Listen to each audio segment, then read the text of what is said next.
Yo, it's Bam Mo back with Media. So the reason you need to know what melanin is because melanin is the manifestation of ether force, right?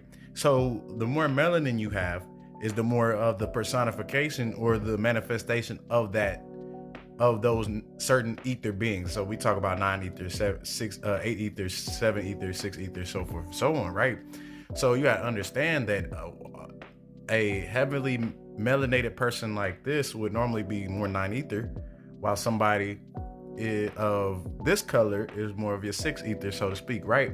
And this could cause skin problems as well as being burned by the sun, as well as many different other genetic problems that come with the skin not being adjusted to the genetics not being adjusted to the environment they're in.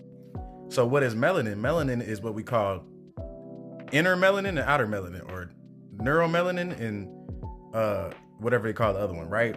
So what it is outer melanin is produced by carbon, outer and inner melanin is produced by the oxidation of carbon, right? So when carbon oxidizes or has oxygen applied to it, right? CO2, you would get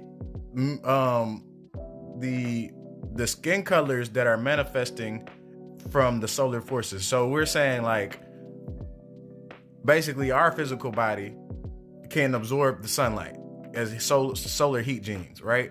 And we can take this sunlight and we can absorb it, and it goes into our skin pigmentation called melanocytes, right? And the tyrosine.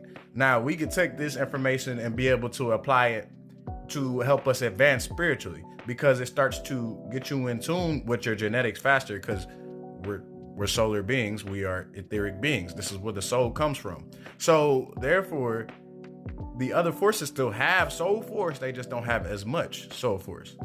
What am I saying is that a lot of people that call neuromelanin is the inner melanin that's on the pigment of your neurons in your brain.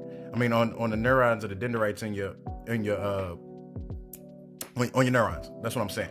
So this dark little pigment that is the manifestation of dark matter or dark energy, you got to understand this pigment is actually what allows you to receive information faster, to make connections faster, for these things to fire off quicker.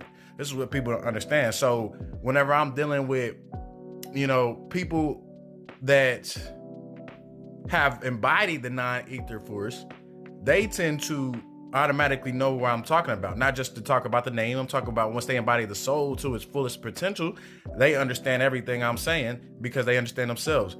6 ether people, they can still do that, but they have trouble grasping nine knowledge that comes from the what we call the complete cycle of 9, and